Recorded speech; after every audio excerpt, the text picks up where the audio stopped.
from it. Hello and welcome back to Weekly Polls Pick of the Week, episode number 84. So we've got the usual cast of characters, Steve, Jared, and I'm Mike. And we're just three guys getting into the comics thing. We're reading old comics. We usually read, newer stuff. Sometimes we even read graphic novels. And I forgot to mention before the recording, but I do have a topic for today, which is, and I don't think it'll be, I'll throw anybody off, but so we've all had enough time to experiment with digital comics reading, at least given that we're reading the Claremont X-Men run. And then I think several of us I think we've all had many of opportunities. So the question for you, are we becoming converts to the digital format? What do you think? Who wants to go first? I can go first if you don't want to. Interesting question, Mike. Thank you. Question. I don't think I'm a convert yet. If we're doing the X-Men right now, we're doing number 96 and number 97 today, and if I had the physical floppies, I would be reading them instead of reading it online. Yeah, I know that for a fact. So I don't think I'm a convert, and that goes because I'm reading the Distillery ones online. If I had the physical one, I would prefer to have that in front of me. Nothing beats that tactile feel of a comic book. I mean, I think even over books, I would prefer that feel of a comic. There's nothing like it. I don't know how to express that tactile feel, that sensation of holding a comic book. Even beyond a regular book, I think I'm more of a convert to Kindle ebook reading, regular prose books, than I am comic books online. And because it's not like the online ones are bad to read. Like the colors are vibrant, the artwork you can zoom in on, it's not a bad experience, but nothing beats having that comic in your hand. Yeah. Yeah, I think for me, I think it's become more of a matter of space and just kind of knowing where to put it all. So I've tried to narrow down the books that I really want to have, that I really want to keep. I'll buy those physically. But the other ones that I'm kind of on the fence about, or it's like, well, I'll probably never read this again. I'll probably, I'll try and go digital when I can. But the ones that I really like the Sacrificers, I'll buy floppies and then I'll buy the trade, just because I want both, if that's as much as I like it. But the ones that I really have been trying to collect more is the Distillery books, because they have more of a shelf look and feel, and I feel like I could put those on a shelf and they'll be fine. But the other books I have to buy long boxes, and to have a bunch of long boxes everywhere is kind of a pain. And you forget what you have, unless you're really good at keeping track of what's in what box and organizing and updating and all that. So I've kind of gotten away from floppies and gone either more towards trades or digital. But I still like some floppies, the ones that I for sure want to keep long term. Yeah, the only thing for me that I prefer about digital, of course, is the price. If you can get it from like Libby or whatever. Yeah, that's true. That's if it's not every these comics are not. We've talked about it so many times, but at risk of sounding like a broken record, they're not cheap anymore. They're not 50 cents or whatever. I think the X-Men that we're reading is it says on one of the issues it's like still only 25 cents, I think. But that's no longer the case. But I really do enjoy the the physical version. And the biggest advantage, I think, for me, or what I like about it, but maybe if I didn't like my comic store, it would be different. But it is, I think that's how comic stores make profits more. I don't think they make that much money off of the trades as much.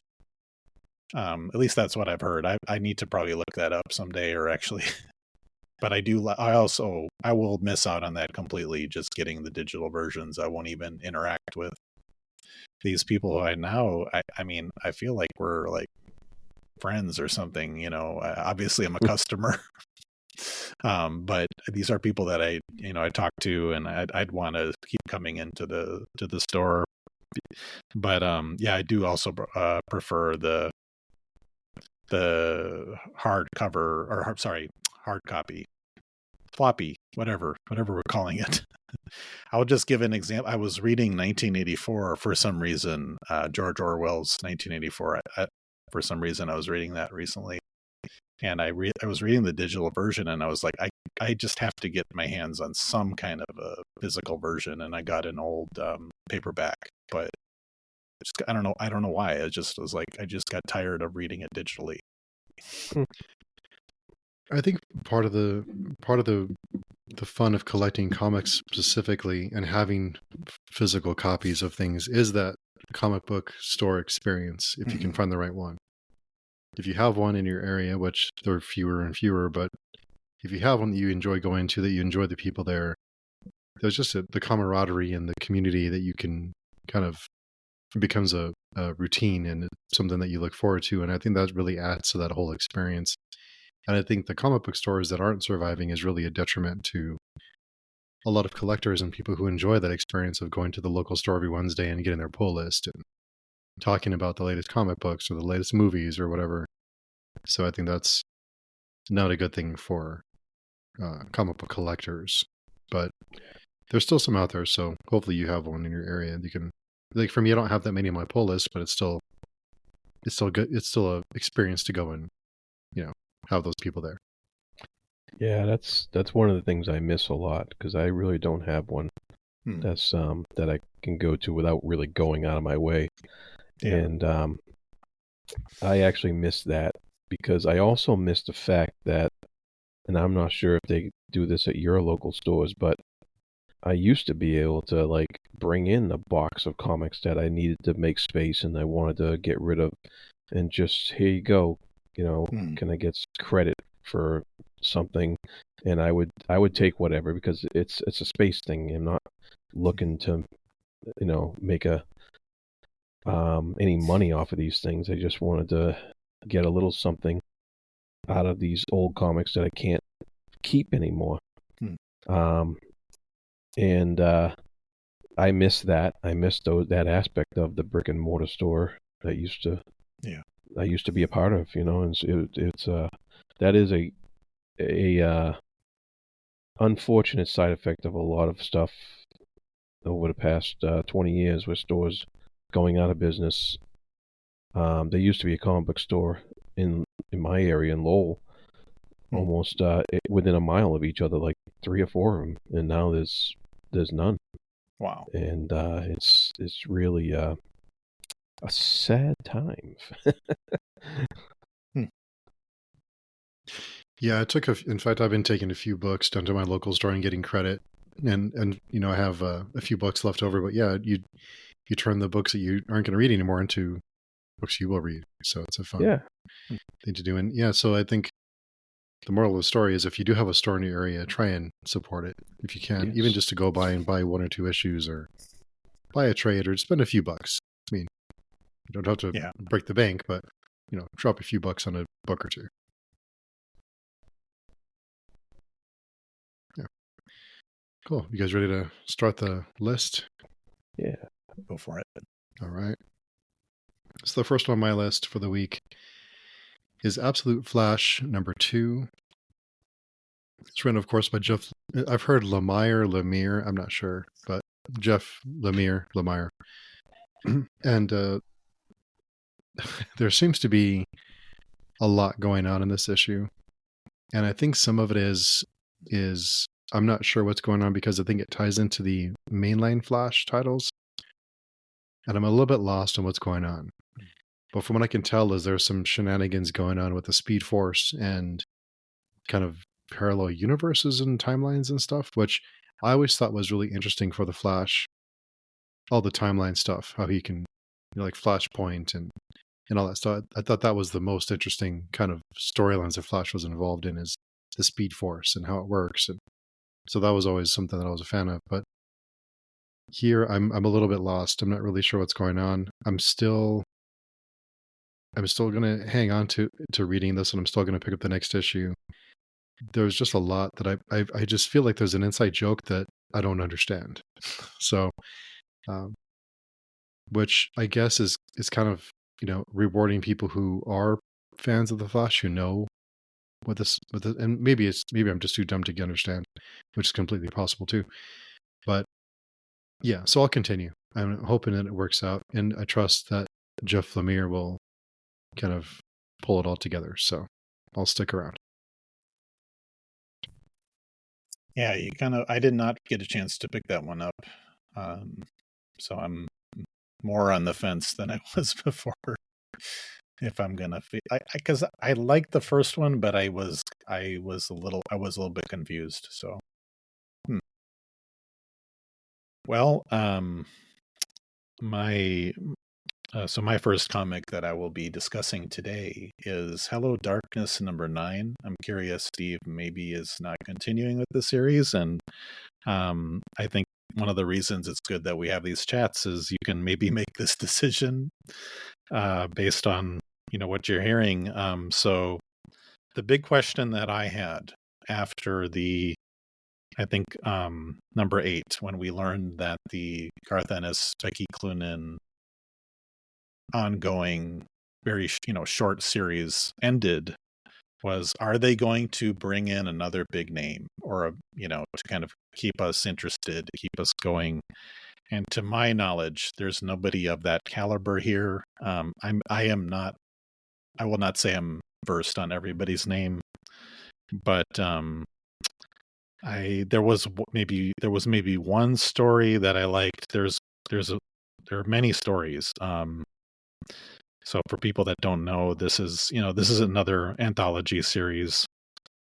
And I would say, let's see, there were 5 short stories, I guess. And there was maybe one that I liked, and it's called Be Not Afraid. And this is written by Jude Ellison Doyle, and I really like the artwork by Lissandro Estherin. And it has kind of a rustic horror feel. However, it's a preview for a new series, and I'm like, well, I don't know if that's the best use of an anthology series. Is it just meant to be advertising for an upcoming series? So that kind of bummed me out a little bit. But this is a upcoming story, which I might check out. It has like the Omen or We Need to Talk About Kevin vibes. So if you're into that sort of thing. One of the major themes of at least 4 of the stories was they were all about young people, like young children, whether it's coming of age or not. But the main kind of focus of 4 out of the 5 stories was children, younger children. And I think there's one. The first story is about teenagers, I think. So, anyway, I was not super excited about this one, and I think I'm going to give it one more chance and see. And I learned at the very end that they were going to end this series, but at the last editor's note said, we're going to continue. So this series is going to continue. So we'll see where it goes. Yeah, I think the old Marvel Comics Presents anthology way back in the day used to also do that with having previews of upcoming ongoing series. So that's been done before. I guess it's okay to do that, but I would rather it be something like what we just finished up with The War, and have it be an ongoing in the book that you can look forward to reading every month. Right. Instead of it be kind of like a launch pad for other series. which I kind of understand, but it's kind of, I don't know. I never liked it. It can look kind of cheap, but it's like you're buying like trailers for things instead of a story. Yeah. There was another. I forget what one of the other stories, one of the other comics I read has like a preview, and it's like 2 pages, and I was like, I don't really, I don't think that helps, but not for me at least. No, but yeah. So if you're going to continue, I'll probably pick up the next issue. I didn't see it this week, but I'll check it out. But yeah, I think it came out last week or the week before. I must have missed it. All right, so the next one on the list for me is Ultimate Wolverine 4.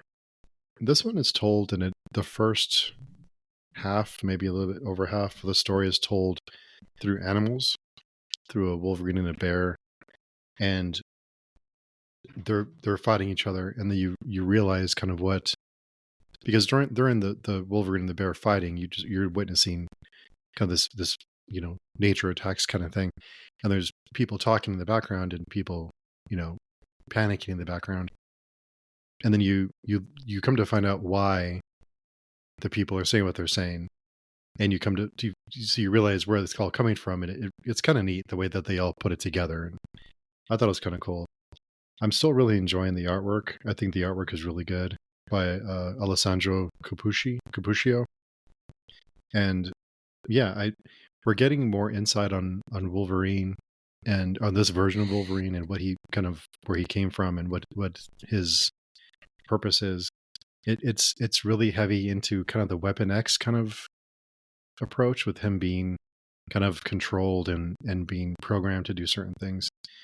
And I'm really enjoying it. I don't think when Wolverine talks too much, or he becomes kind of to me, him and the Punisher are kind of the same, where if they're both like killing machines. They're not like, when they talk too much, or it's kind of, I don't know, not as interesting. This to me is like the mystery and the history of the character is more interesting to me, that we learn his background. So yeah, I'm really enjoying it. I know eventually he'll probably become a hero and become like, I'm here to save the day kind of thing. And I'm really dreading that. I hope it doesn't come anytime soon, because I'm really enjoying this backstory and kind of this killing machine that they're building, and you're learning more about the characters. So yeah, I'm on board. I hope it doesn't turn anytime soon, but probably, I'm guessing it will, because Marvel. But that's funny. So next up, I have the Big Burn #2 from Distillery Comics. And once again, thanks to Distillery for the preview issues. Written by Jay Henderson and art by Lee Garbett. This is the second installment of this story of a caper, kind of heist type thing, with a little bit of extra incentive because of devils involved. And so this second issue gave us a little more insight into some of the characters and the so I liked how they did that, but they didn't spend too much time on any kind of exposition. They went right into the action, and they have a caper right off the bat, and it's very much like an action heist type movie. At that point, once it really takes off, and I thought they did a great job with it. I really enjoyed the this heist with these supposedly bigger stakes, than just getting rich, and I like how there's little hints of not everything is what it seems, as you read the issue as well. So I thought it was actually it got better from the first issue progressively in a natural way, and I like that. And so it's been a really fun series so far. I'm looking forward to the next one. Who was the author again, Jared? The writer is Joe Henderson. Okay. Was that a name you were familiar with, or? No. Okay. I never heard of him. No. So you will so it's more of a heist, is that? Yeah, it's kind of like a heist film type thing, but it's a special kind of heist because the devil's involved, and in the first issue they made a deal with him, and so there's other stuff going on in the background that complicates the matters. Yeah, it usually does. So the next one for me is Long Cold Winter #4. This is one I've been reading for a while, since the beginning, for a few months, by Mad Cave Studios. It's the final issue of the series. I thought the setup of the series was interesting. They set up the world and some of the characters. They even did some world building here and there throughout the first 3 issues, and they introduced different kind of characters and factions and a couple of little things sprinkled in. Unfortunately, none of that really went anywhere, and this last issue is kind of a bummer. It didn't feel satisfying. It just kind of fell flat. The artwork is kind of, it looks, and I don't mean this in a bad way, it's the best way I can describe it. It looks like a kid drew it in a way, because everyone's torso is like really long, and they have like these, like wooden hands, and so, but it kind of has a charm to it, and it kind of grew on me. So I didn't mind the artwork. I thought it kind of, it was fine, but yeah, nothing that was set up was really, there was really a payoff for it. It didn't really have a satisfying ending. So unfortunately, it's kind of a womp. That is one that I had added to my pull list, and I never saw anything after issue 1. So I'm kind of wondering. I didn't realize it was only 4. Yeah. Feels like it was building up because it was really slow moving at the beginning. So it's kind of hard to pull everything together in 4 issues when you kind of have a slow burn going. Yeah, it's tough. I think 6 issues seems to be kind of like the sweet spot. There's been a few that wrap up in 4 or 5, and it just... Not always, yeah. It's doable. I think it's possible. I think it just has to be paced appropriately.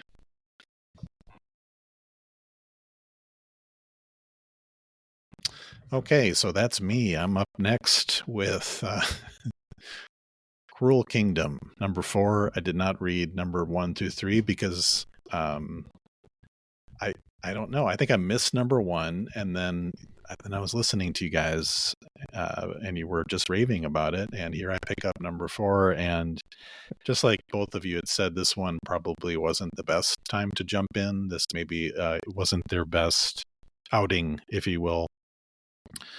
I will say, there's this, in contrast to Hello Darkness, this is only 3 stories versus 5, so I do appreciate that these are a little bit longer.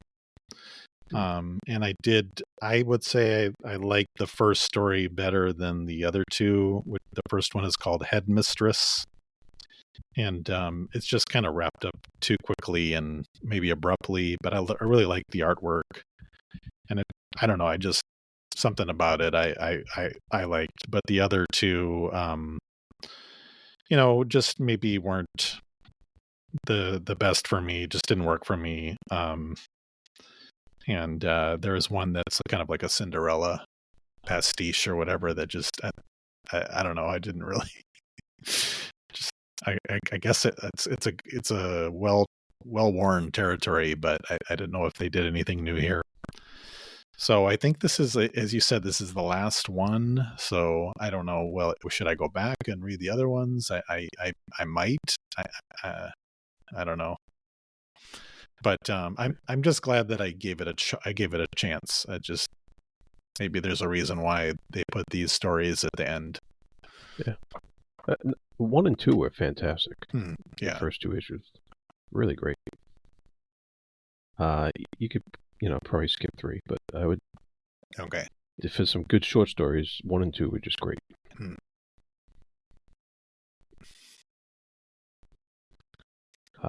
Next up, I have the Ifu from Devil's Due Studios. It's spelled YFU. I just realized it. Anyways, I think it's Ifu. I'm not sure, but Ifu, something like that. But I didn't even know Devil Do Studios was still a company. To be honest with you, I remember them from way back in the 2000s or something like that. But apparently they're still putting out books, and this is the first issue of a new like sci-fi series, and it's written and edited by Josh Blaylock with art by Travis Heimel. I know Josh Blaylock is one of the people. I think he's one of the people who owns Devil's Due Studio, and or started it or something. And I gotta say, it was a pleasant surprise. It was pretty good. I liked the setup of the story. Actually, the story was pretty excellent. Actually, now that I think about it, the artwork was it took a little to get used to. It kind of ranges from weirdly cartoonish to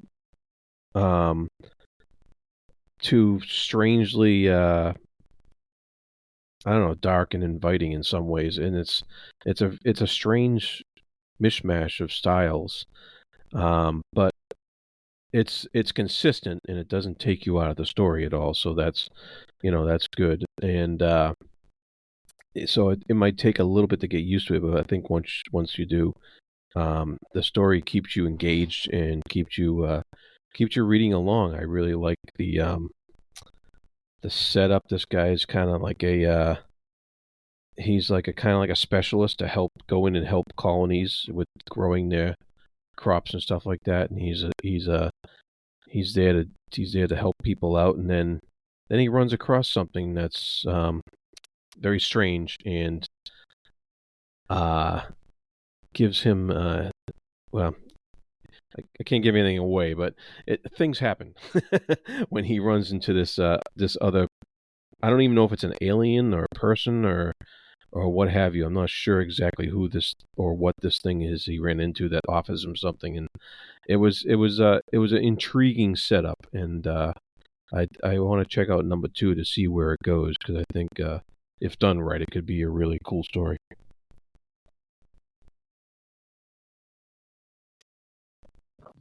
Sorry, it was looking at my list. Either it auto-corrected or I corrected in my head because I put the U and it's the Ifu. So yeah, threw me for a loop for a minute.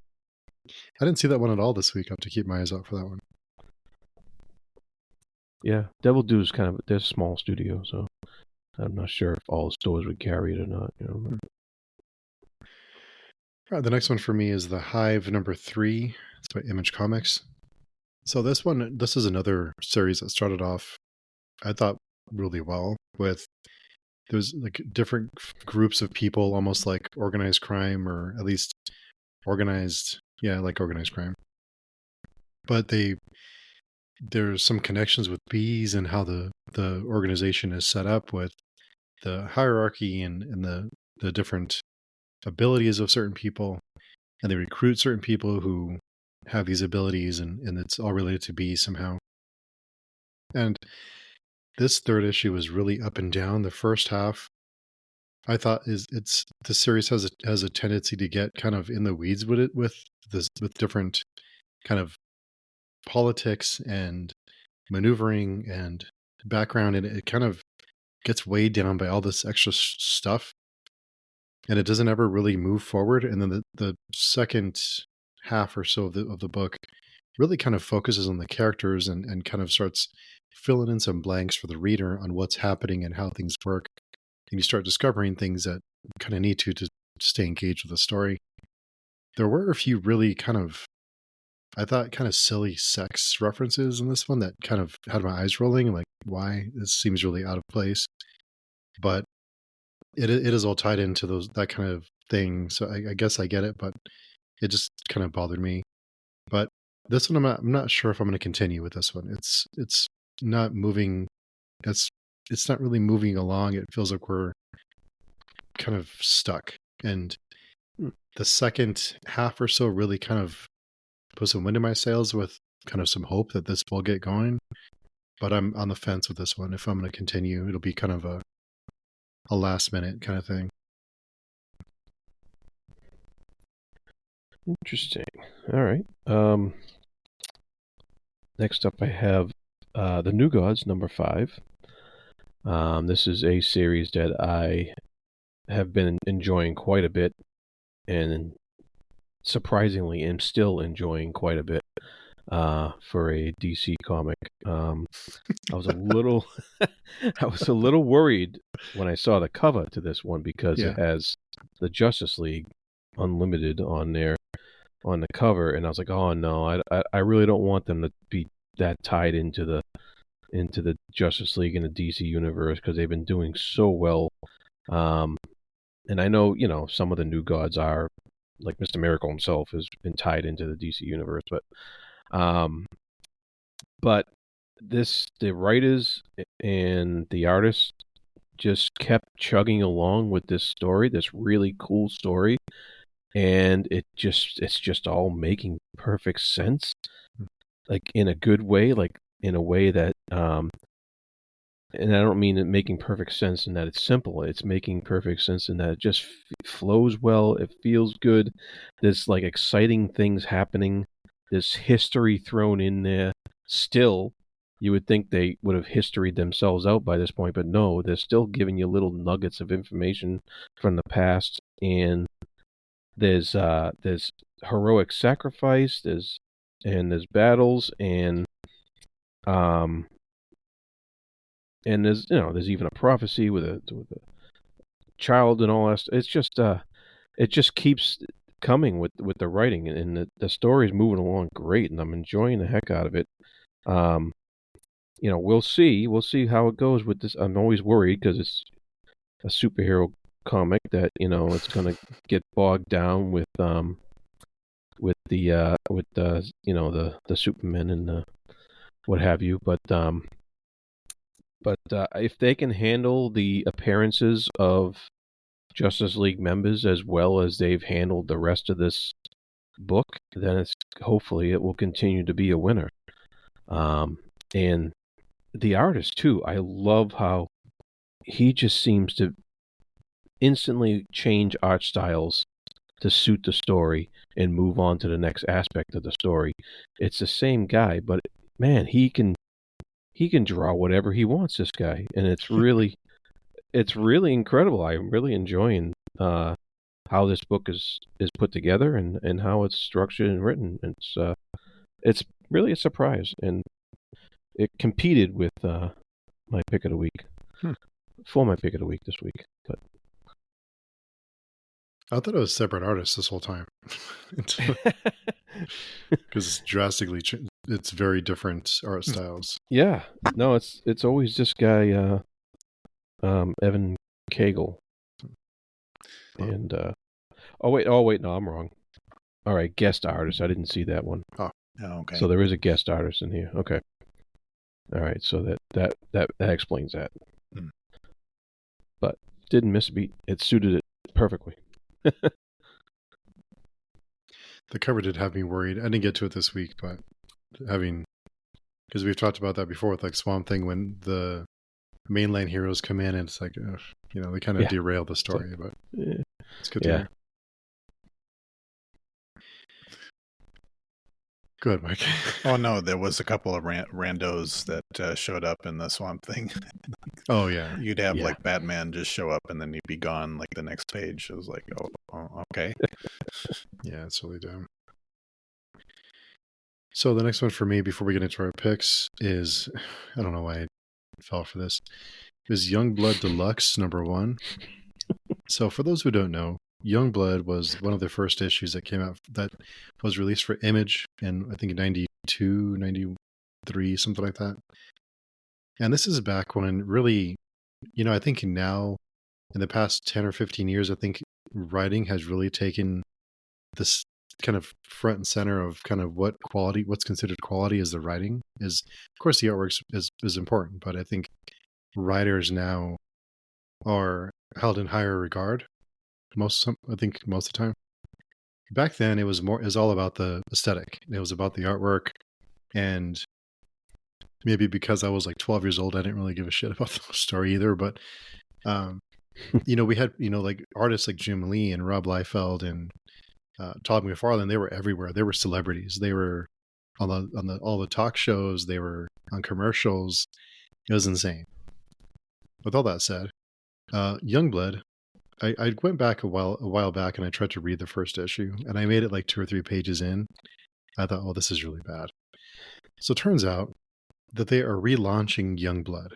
So they are relaunching the series and they're releasing all the issues and they're going to continue the story. And they went back and re-edited and re-scripted some of the dialogue and some of the writing for all the issues, but of course for the first issue, and to kind of clean it up and to make it kind of a seamless transition and kind of change course a little bit. I don't get it. It's still not good. There's only so much you can do when you have the panels all drawn and done, and there's only so much of someone going in and cleaning it up can do to make a bad comic book mediocre. Because there's only, you have paneling, you have areas where you can have dialogue. You can't change that much. You can't really redefine it or really kind of, clean it. And if you want to really relaunch the title and you want to start it over again, start from scratch and start at number 1 and do it right. Don't go back and try to clean this up and try to resell it when it's just not good. And if you drew this stuff 20 years ago, more than that, let it go. Draw it again. Reimagine the characters a little bit. Make some adjustments. Draw them with feet. Okay, they have feet now. And I like Rob Liefeld's artwork. But he doesn't draw feet. He doesn't draw feet. And I always thought it was a joke. But even reading this issue, I'm like, okay, yeah, I can see where that came from. Just they aren't there. So anyway, it kind of annoyed me because if you really want to do it right, scrap it. Start from scratch. And do it the right way. Don't try and repackage this old crap and try to sell it to us again. I know you probably love it because it was in your heyday and it was like, this big huge thing and all the nostalgia, yay or whatever, but come on. Start again. Do it right. Rant over. We can get into our picks. Did you get a chance to compare with the No, no. Okay. I should have went back and compared. I don't remember exactly what was on it, but it's still not good. So what did they change? I think they changed some of the dialogue. Yeah. Oh, okay. All right. Made it more. Okay. More something. But the price went up, right? It's not the original of course, price. Yeah. Oh, okay. Yeah. Wow, that's not good. Do not like that. Yeah, I don't know. I mean, even going back and reading Spawn, I think Spawn was probably the best title back then.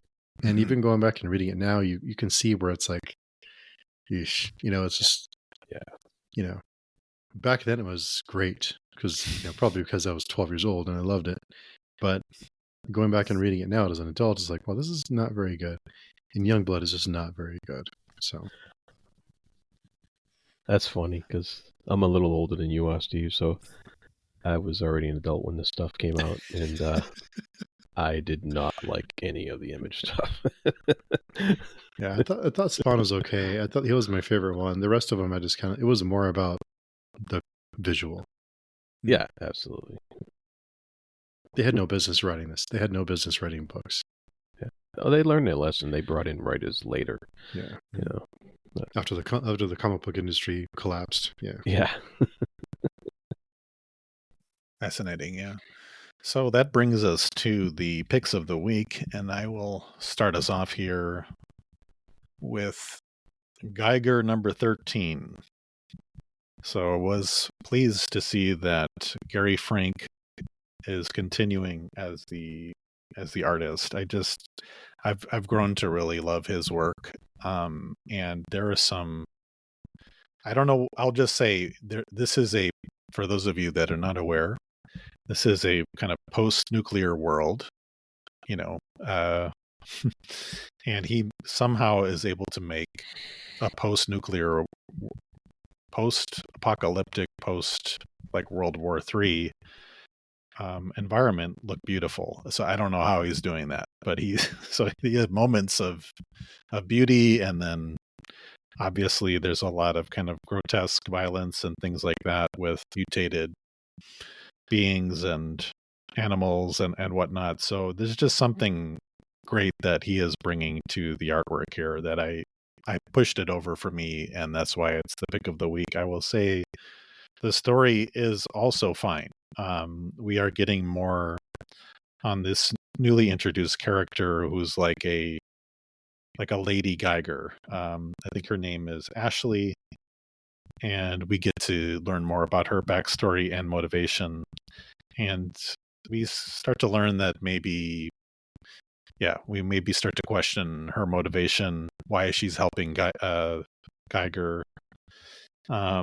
And it looks like it's building up to kind of a big confrontation, or at least that's what they're advertising at the very end here, like almost like a full page saying this is the next big episode. I won't spoil it for the audience here because we're pretty deep into the series. But yeah, I was pleased with this one. It was not a very strong pick of the week, but I do think that, like I said, the artwork has really pushed it into the upper echelons for this week for me. Cool. Very cool. So my pick of the week is Conan the Barbarian, number 20. Surprise, surprise. Titan Comics just keeps on putting out solid Conan stories. This one, once again, is a continuation of the story from the last issue. And it also has, it does have some remnants of earlier issues too. But they're well explained, so it's not like you would miss anything. I would definitely read issue 19 before going on to issue 20. But in this one, continues on from 19. It's pretty straight through. I just love the artwork by Dougie Braithwaite. He is outstanding, and he really makes these panels pop, and the coloring as well, and it's just it's solid Conan storytelling. Conan's encountered the Zulu witchman from the maybe I forget the name of the country, but he they have a confrontation, but they also have this thing they got to work out between them, and it's pretty cool because it deals with the whole serpent men of Stygia and stuff like that, hounding them, and just good Conan action, great artwork, and I'm looking forward to to be continued. There's little hints of what's coming in the future here, and I'm really looking forward to the next issue as well. But it's hard to talk about without giving anything else away, other than to say it was just damn awesome. Sometimes it's enough. Yeah. All right, so my pick, Mike and I both have it on our list. It wasn't Mike's pick, of course, but so I'll start off with my thoughts on Buried Long Ago. Number 1, Mad Cave Studios. So I've talked before about horror books with jump scares and possession tropes that just doesn't really work for me in the comic book format. And it all becomes very formulaic and predictable a lot of the time. It's just the same story over and over again, and it just it's never really grabbed me. You need more wrapped around the story, more kind of a human element or some way to bring it in and not focus so much on the same stories we've seen over and over again. And I love possession stories, but when you see the same one 30 times, it's not interesting anymore. This one is about a family, or about some kids who are taken to a home with their mom, and things go, as you can probably guess, south pretty quickly. What I like about this one is the way that it incorporates the characters in the book and why they do the things they do. And you're wondering why are they doing these things and what does it all mean? And it ties into kind of a folklore story that they read in the book too. So all of it kind of comes together. What I think really ties the bow on this one is the artwork. The way the artwork is focused on there's a close-ups on certain characters. There's the visual cues and visual focus on certain scenes. It kind of gives you that uncomfortable feeling that you want in a horror story. You don't want to feel comfortable. You want to feel uncomfortable and you want to feel creeped out. I think it does it all very well.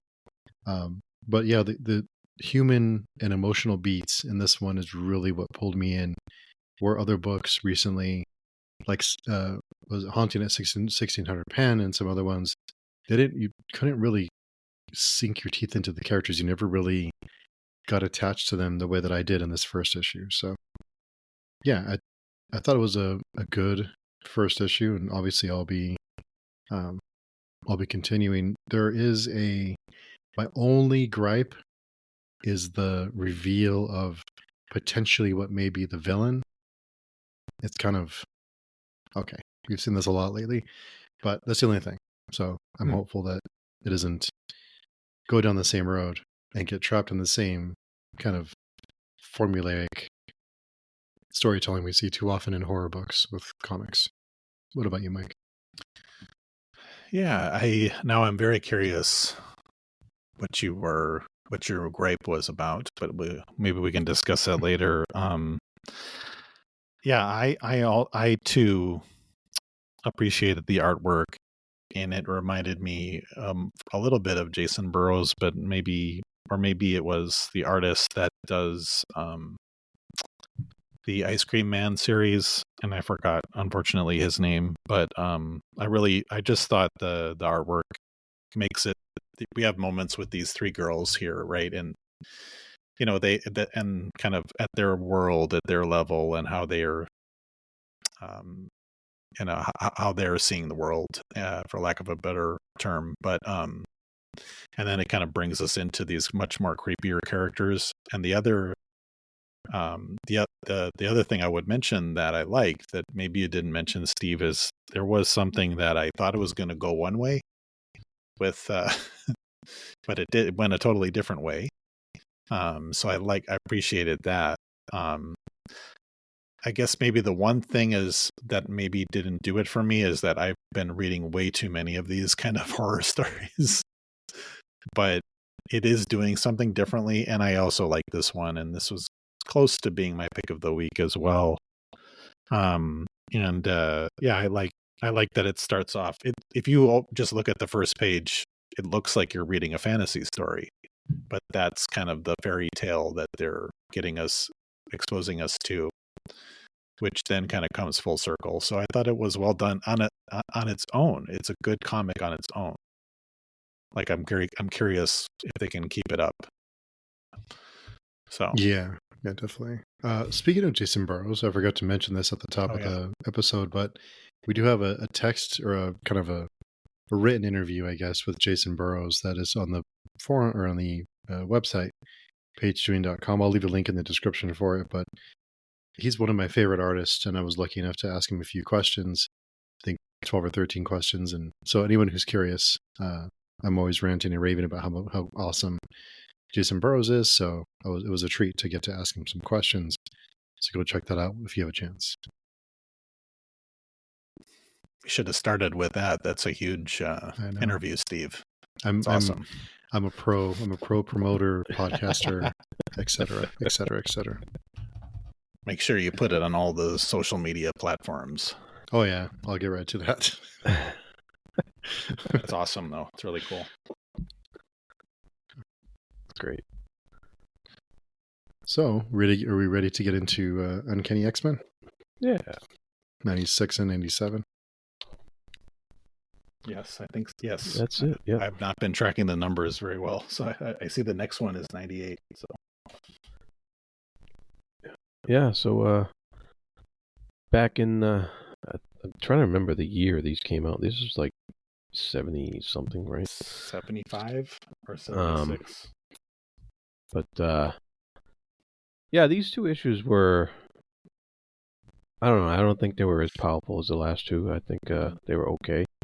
But they did give us a lot of setup and little hints about things that happen in the future, which, if you're reading this for the first time, you probably don't really recognize these things as things that are going to happen in the future. But I do, because I remember, and I'm just, but I was kind of I was like, oh wow, that she was introduced way back then, and like Moira McTaggart and Professor X's, a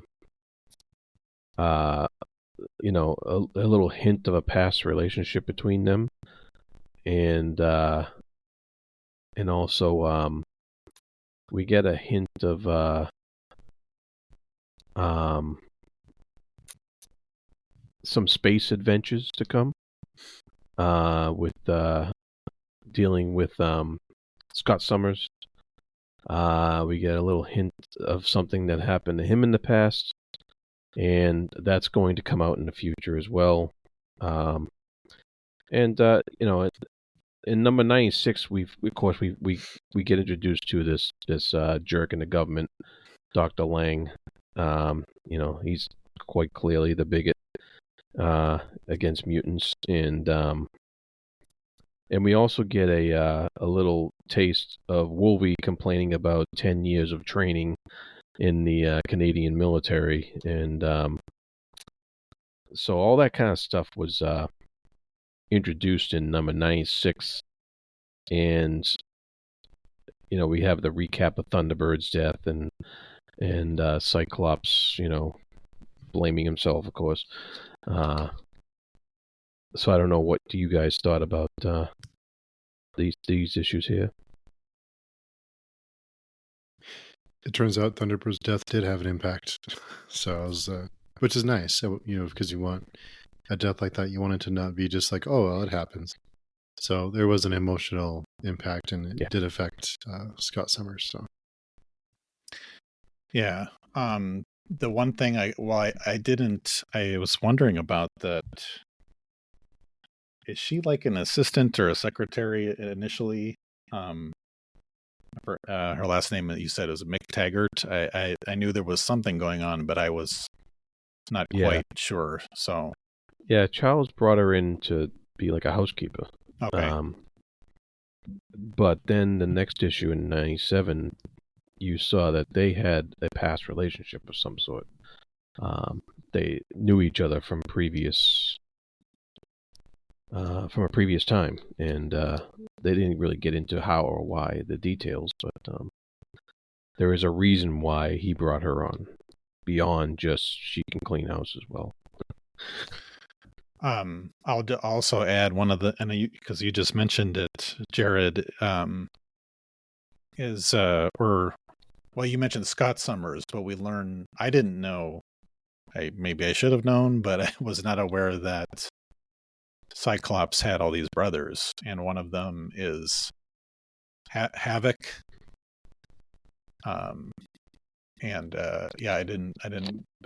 Maybe that had been set up in previous issues, but it was like they didn't really develop or really talk about their past very much. So right. I felt a little bit lost on some of these characters that are just. This is actually particularly true for a lot of the bad guys, the villains. They just kind of just appear. They're just kind of introduced. Yeah. Especially in number 96. But I think that was maybe the issue, maybe for me, with these two issues, is I just felt like there was a lot of characters introduced. And just maybe hard to... my head was spinning a little bit with that. And so I'm not saying they were bad. I'm enjoying the series, but I wouldn't have minded like a little bit more build up. Mm-hmm. But I assume that this Havoc character, was he one of the old, quote unquote, older X-Men? We didn't like. He was in the giant size X-Men. Okay, but we didn't. They just kind of. He didn't really have a big role. Yeah, Okay. Not huge, yeah. It was mentioned that he was his brother in Giant Size X-Men, Oh, okay. But yeah, he didn't have a huge role, and he kind of just left with the rest of the old X-Men. Yeah, I like the was it Eric Red? Oh yeah, I thought that was a neat character, kind of, it of his time, I guess. But I thought it was a neat design for a character. Yeah, and of course we get the Lovecraftian type of demon in the next issue, which I thought was pretty. I was surprised that it went to like a demon type of character, but it kind of reminded me a little bit of Swamp Thing and some of the characters he countered. But yeah, it made me wonder.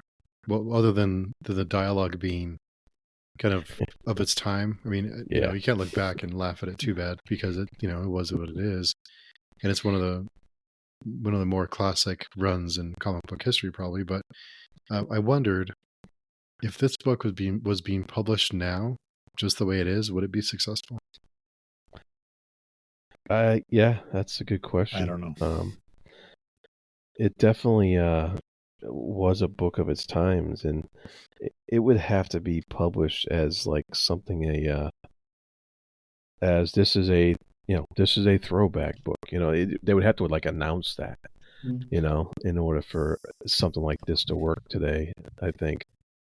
I mean, no, Cyclops. All you can do is die. Yeah, I loved some of those lines though. Actually, they're very funny, to the point. It's like they don't beat around the bush sometimes.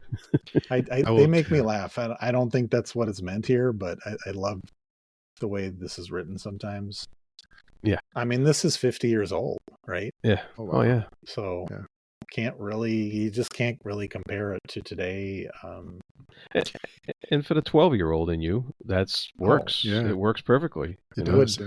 And so there is, I don't know if any of you have watched it, but there's there's an X-Men animated series on Disney now. I watched like the first 1 or 2 episodes, and it's meant to be more like a throwback. Yeah. And but I think it's not meant to be from the 70s. I'm not sure. Well, actually, it's X-Men 97, and it's Is it it's really? actually it's taking up storylines from the X-Men cartoon that actually came out in 1997. And from 1997. Okay. Yeah. They're just redoing it. Okay. Yeah. Thank They're you continuing it on, clarifying. basically. Yeah. So that's. I haven't checked it out yet, but I knew that story behind it. But the question I had was like this Eric the Red kind of comes out of nowhere, right? Yeah. He seems to know some of these guys. He seems to know Cyclops and Scott Summers. And I know that the little editor's note had, see X-Men number 50 something, 50 or something like that, or whatever it was, yeah. And but there was something else. I was wondering if he's being controlled by Lang somehow. Oh, okay. I can't remember if that was the case. If he's not just appearing just because he's mad from a past encounter, if there's another reason why he's showing up like that. Because I know we're going to see more of this Lang guy. They kind of hinted that at the end of issue number 97. And so I'm kind of wondering if they're tied together somehow. Because I really don't remember. Yeah, I don't remember either. Yeah, I didn't thought of that, though. I thought he had just met them previously and they had punched each other at some point. Yeah. And the interesting thing about Scott's dreams, was it Scott's dreams or Professor X's dreams at the beginning? I think it was Scott, right? Was it Scott? Because he zaps the tree. No, that was with the demon. He zapped a tree with the demon. Right. But maybe it was Professor X was having the dreams in the beginning of 97, and he was dreaming of a whole bunch of space stuff. Yes, that was Professor X. Yeah. Mm-hmm. And that hints at stuff to come that I know about. Okay. Definitely. Especially because there's a lot of space adventures that come, and they have to deal with the star jammers and stuff like that in the future, and there's a connection there with Professor X and with Scott Summers Cyclops as we move along, and we start to see how Cyclops becomes a bit more important and to the whole story line, and he's not just the the kind of asshole we've seen in the first few issues here.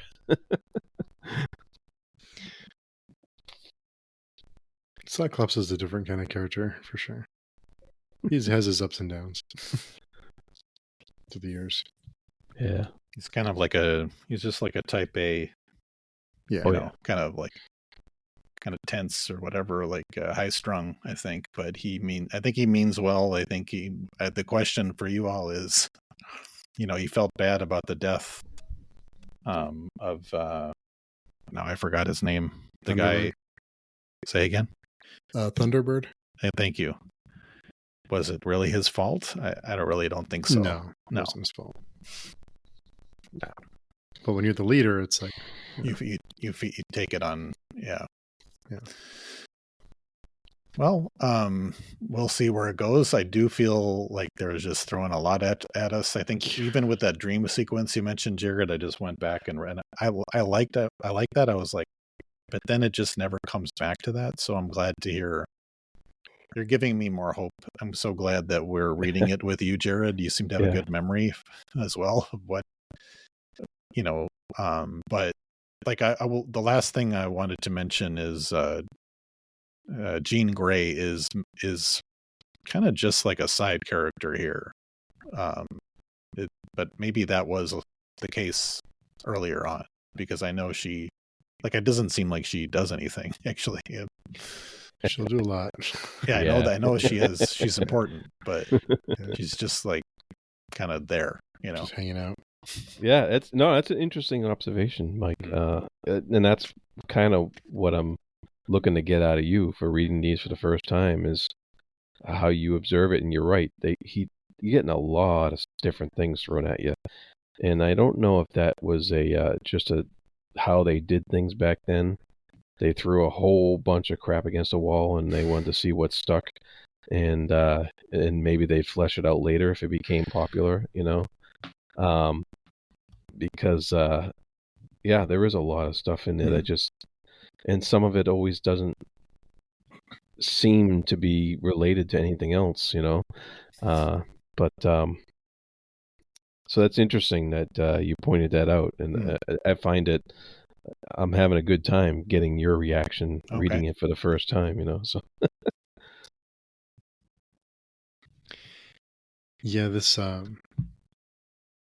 it's very straightforward, and it's funny. It kind of explains everything to you. It doesn't really leave much to doubt when you're in the middle of the story. But I did wonder, because you mentioned, Jared, they threw a lot at the wall, and they maybe they decide what to come back to later, depending on what's popular. And it sounds different than what I think most writers do now, is they tell the story they want to tell, and they don't really worry about what the audience reaction is. They just say, this is a story I'm going to tell, and this is what it's going to be, instead of, let's see what we can throw out there, what people are interested in, then we'll kind of run with it. So it's an interesting change from that perspective. Yeah, no, and it's that Stan Lee style that they was still dealing with, because Stan Lee did that with, if you read all those early Stan Lee Marvel comics, he threw a lot of stuff against the wall, and that was his style, and that was something that when you had a bunch of writers who worked in the same office writing all these comics, that was something you could throw these ideas out and you could sit there and bounce them off all each other, and it wasn't the writer's vision, so to speak, telling the story they wanted. It was everybody contributing, and he called it the bullpen back then. And that was how they put comics together back then. That was how they developed a shared universe and juggled the insane amount of characters that they had. Was this way of seeing what stuck with the readers, seeing what was popular, and being able to develop these ideas as it goes along. It's a big change. Big change, yeah. Well, is that a wrap for this week? I think so. Yeah. Well, yeah. So cool. So yeah, lots of pretty good week, I think, overall. I mean, not too bad. Yeah. Yeah. So until next time, Jared, where can people find you? You can find me at the Fantasy Thinker YouTube channel. You can find me on the podcast Speculative Speculations. And you can find me on the Page Chewing forums and quite a few other places on that, related to that. Read-alongs, what have you. Oh, yeah. No shortage of those. And you can find Mike and I over on pagestream.com or the forum if you want to come and chat with us. Or any of us, send us a DM there, or you can send us a link, or you can send us a message using the link in the description down below to send us a message directly. We hope you decide to read Uncanny X-Men with us. It's free on Hoopla or Libby, at least it was for all of us. And we're all over the country, so hopefully it's the same for you. So it's free to do, and you can read along with us each week.